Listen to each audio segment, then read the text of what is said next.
Oi gente, meu nome é Gabriele, o meu grupo é formado por mim, por Isabelle Vitória e por Yasmin Vitória, e o nosso seminário vai abordar o tema de instalações de gás. As instalações de gás são um conjunto de tubulações e equipamentos responsáveis por transportar e por controlar o fluxo de gases dentro do interior das edificações. E a principal finalidade desse sistema é a alimentação de equipamentos como fogões, caldeirões, aquecedores, que são essenciais tanto para o funcionamento como para o conforto do imóvel. Os gases mais utilizados em edificações são o gás liquefeito de petróleo, o GLP, e o gás natural, o GN. E a principal diferença entre eles dois é a forma como eles se comportam em situações de vazamento de gás. O GLP, ele é normalmente fornecido em botijões ou em centrais de gás e ele possui a sua densidade maior que a do ar. Dessa forma, em caso de vazamento, ele tende a se acumular junto ao piso e em pontos mais baixos da edificação, o que representa uma situação extremamente perigosa. Essa mistura do gás com o oxigênio pode gerar explosões mesmo com uma simples faísca. E por causa disso, as instalações de GLP exigem cuidados especiais. Por outro lado, o gás natural fornecido por meio de redes concessionárias é mais leve que o ar, e em situações de vazamento ele tende a se dissipar para cima, sendo considerado menos perigoso. No entanto, é fundamental que os ambientes possuam ventilação permanente a fim de evitar o confinamento do gás. Falando um pouco sobre os componentes do sistema de instalações de gás, a gente tem as tubulações, que são responsáveis por conduzir o gás. A gente tem os registros e as válvulas, que são responsáveis por controlar e interromper o fornecimento do gás. E a gente tem também os medidores de vazão, que são responsáveis por medir o consumo do gás. E em relação aos materiais, as tubulações elas são geralmente de aço ou de cobre, com ou sem costura, podendo ser pretos ou galvanizados. E em relação às regras de instalação, as tubulações aparentes elas devem ser pintadas de amarelo, conforme a NBR 12.694, e não devem atravessar dutos de lixo, reservatórios de água, ar-condicionado, por questões de segurança. O projeto, a execução e a manutenção das instalações de gás devem seguir rigorosamente as normas técnicas da ABNT. E dentre as principais, a gente pode destacar a NBR 13.932, que trata das instalações internas de GLP e estabelece alguns requisitos, como, por exemplo, o afastamento mínimo entre as tubulações de gás e as instalações elétricas. A NBR 15.526, que regulamenta as redes de distribuição interna de gás em edificações. A NBR 13.103, que aborda a instalação de aparelhos a gás e também os requisitos de ventilação dos ambientes. E, por fim, a 13.523, que é específica para as centrais de armazenamento de GLP. E essas normas elas são fundamentais para garantir a segurança, o bom funcionamento e também para garantir uma prevenção de acidentes. Olá, meu nome é Isabelle e agora, dando continuidade com o que a Gabi falou, agora eu vou falar sobre vazamentos e anomalias de queima. Bom, é sempre importante destacar a importância da verificação da cor da chama. Por quê?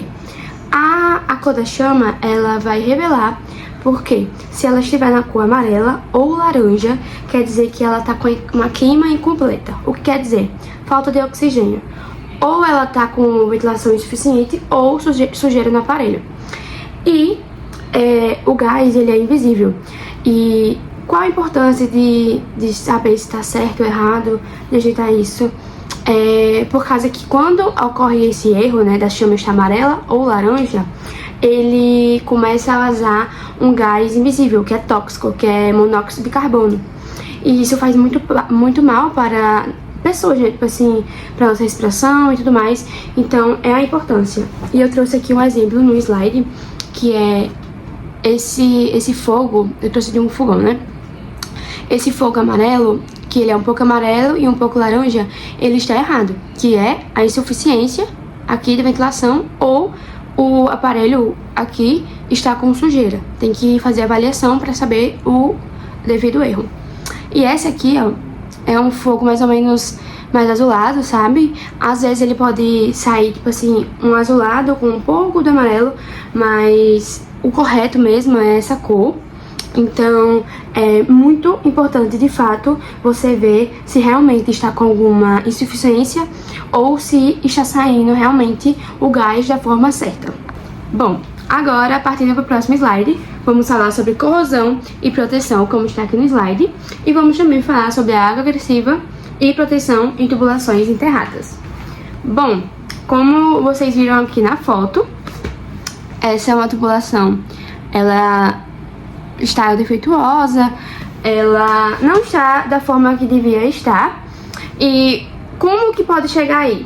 Pode chegar em tubulações enterradas ou ela está muito próximo de água. E o que podemos fazer para melhorar esse uso, para melhorar e não ter a corrosão, né? Temos a proteção de canaletas de concreto e também temos a pintura hipermeabilizante, que vai auxiliar nisso. E assim, não é um método que é 100% de certeza de dar certo, né? Mas ele é muito propício a dar certo. Mas se não der certo, o que pode acontecer? O máximo assim que pode acontecer é um vazamento lento, que você vai ter todo o equilíbrio, você vai ter o tempo para agilizar nesse processo, né? Porque se fosse sem esses devidos acontecimentos, né, tipo assim, das canaletas ou das pinturas da impermeabilizante, ia ser um vazamento muito rápido e seria muito demorado para o procedimento, ia ter mais danos, né? E você usando esse procedimento, ele vai ser, a saída de água vai fluir mais lenta, né? Porque o processo da saída de água vai ser lento e você vai ter mais tempo para organizar e tudo mais e resolver o problema. Bom, dando continuação ao slide, agora vamos falar sobre interferência e afastamento, como consta no slide. Bom, pela norma tem um afastamento mínimo obrigatório de 0,3 metros a 0,5 metros. E coisas que devem ser evitadas para não causar nenhum problema. Tubulações flexíveis ou embutidas, ficar longe, tipo assim, de fonte de calor, porque se ela ficar próxima à fonte de calor ou de tráfego, ocorre erros, e shafts de esgoto e de lixo. Também, como a gente acabou de falar nesse slide anterior sobre corrosão, tem o risco de pegar uma instalação dessa aqui, ó, que tem corrosão, e não pode chegar perto de tipo assim, de corrosão ou de algo tipo acúmulo de gás, porque ela fica com acúmulo de gás, né? Como eu acabei de falar, que é um problema, ela tem um acúmulo de gás e em caso de vazamento, né, no caso. E isso faz muito mal. Então, são esses tópicos que devem ser evitados, principalmente a corrosão, porque em caso de vazamento de gás, prejudica a instalação.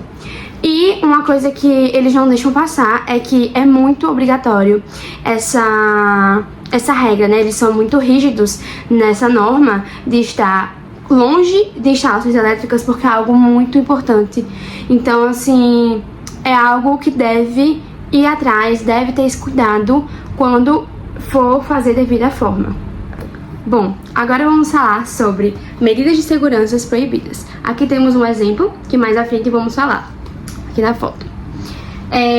Primeiro, né, agora vamos falar sobre as medidas de segurança, e uma delas é tubos rastreáveis, que só pode usar materiais vedantes específicos, é algo que eles levam muito em conta. É proibido usar tintas ou fibras vegetais, como aqui nessa imagem consta. Aqui é uma tubulação e tipo assim, aqui tem a foto falando, né, que é proibido a tinta. ou fibras vegetais, pois elas não garantem a estanqueidade e também podem desintegrar. Então, são coisas muito importantes para no momento da ação, no momento de fazer a tubulação, enfim, né? Até para não ter corrosão, essas coisas. Todas essas coisas são ligadas umas nas outras. Ou seja, instalações, como eu acabei de falar, de instalações elétricas, a importância da distância, a importância de não ter tintas ou materiais que não têm fibras vegetais, são todas proibidas. E é de extrema importância seguir essas regras do jeito que está na norma. Bom, gente, me chamo Yasmin e dando continuidade ao que já foi visto, agora entrando no tópico de inspeção e verificação periódica, vou falar das inspeções prediais. Bom, as instalações de gás precisam de uma atenção especial por envolverem riscos diretos de explosões, incêndios e intoxicações. O sistema é composto por tubulações, registros, válvulas e medidores e deve ser inspecionado periodicamente. Além disso, a manutenção preventiva é baseada no prazo de validade. As mangueiras flexíveis e os reguladores possuem vida útil de 5 anos, com a data sempre carimbada no corpo do produto. É importante também reforçar que muitos problemas decorrem de soldas mal executadas, corrosões, falhas em válvulas e mangueiras cortadas, o que torna essencial que o técnico habilitado realize o teste de estanqueidade com um manômetro e para confirmar se a rede está realmente segura. Entrando agora um pouco no tópico de vazamento, né? O vazamento de gás ele é considerado uma das anomalias mais perigosas, podendo causar tanto explosões, incêndios e até um colapso parcial da edificação. Bom, para o morador, o teste que é aconselhado fazer é simples. Se aplica espuma de sabão nas conexões, né, como tem aqui na imagem. E se surgirem bolhas, há um vazamento. Um ponto a se destacar é jamais utilizar fósforo ou qualquer tipo de chama, pois é extremamente perigoso, né, quando se trata de gás, enfim. Já o profissional qualificado utiliza o manômetro e, em alguns casos, detectores automáticos ou manuais, garantindo um diagnóstico mais preciso. Bom, o acondicionamento e a ventilação são essenciais para evitar acidentes com o gás. O GLP, por ser mais pesado que o ar, se acumula junto ao piso. Já o gás natural, ele sobe. Por isso, ambos exigem uma ventilação permanente e sempre na parte superior e inferior dos shafts ou das casas de gás. As centrais de GLP não podem armazenar materiais, devendo permanecer livres, limpas e com circulação constante de ar. O livro também reforça casos comuns em prédios antigos, onde botijões ficam dentro de cozinha ou área de serviço. E isso é irregular e aumenta muito o risco. Bom, a casa de gás deve estar no nível térreo, bem ventilada e afastada de pontos de ignição e sem ralos próximos. Bom, entrando no quesito de sinalização, as tubulações de gás devem ser identificadas pela cor amarela, assim como tem aqui na imagem.